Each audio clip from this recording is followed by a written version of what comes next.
कर्म और भाग्य, इन दोनों के मध्य में अंतर क्या है? एक बार देवर्षि नारद बैकुंठ धाम गए। वहां पहुंचे भगवान विष्णु को प्रणाम किए। नारद जी ने श्रीहरि से कहा, हे प्रभु, पृथ्वी पर अब आपका प्रभाव कम हो रहा है।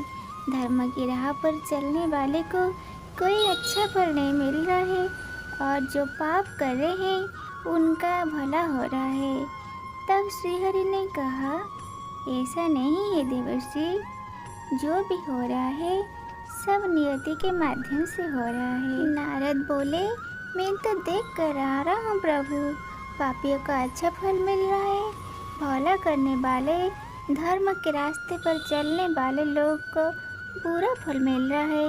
भगवान ने कहा, कोई ऐसा घटना बताओ जहाँ पापियों को अच्छा फल मिल रहा है और धर्म करने वालों को बुरा फल।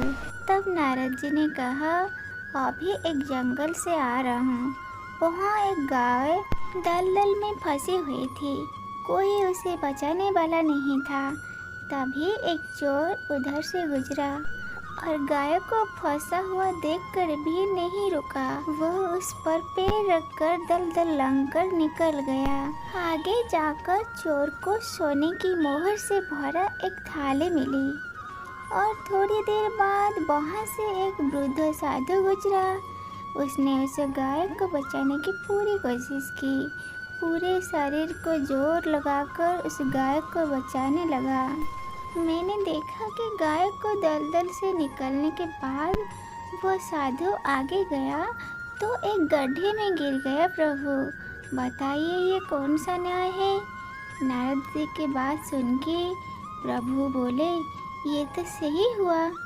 जो चोर गाय पर पैर रखकर भाग गया था उसकी किस्मत में एक खजाना था, लेकिन उसके इसी पाप के कारण उसे केवल कुछ मोहरें ही मिली।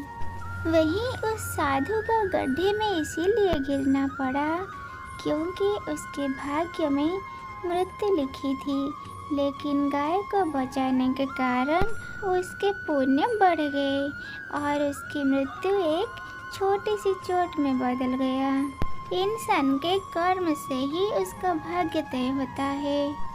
इसीलिए जीवन में हमेशा सत् कर्म करते रहें, किसी का अहित कभी ना करें। भगवान श्री कृष्ण कहते हैं, हमेशा अच्छा कर्म करते रहो, फल की आशा मत करो। भगवान श्री कृष्ण कहते हैं, जीत और हार आपके सोच पर निर्भर करता है। मान लो तो हार होगी और ठान लो तो जीत होगी। जब लोग आपसे खफा होने लग जाए तो आप समझ लेना कि आप सही राह पर हैं। दुनिया की कोई परेशानी आपके साहस से बड़ी नहीं है।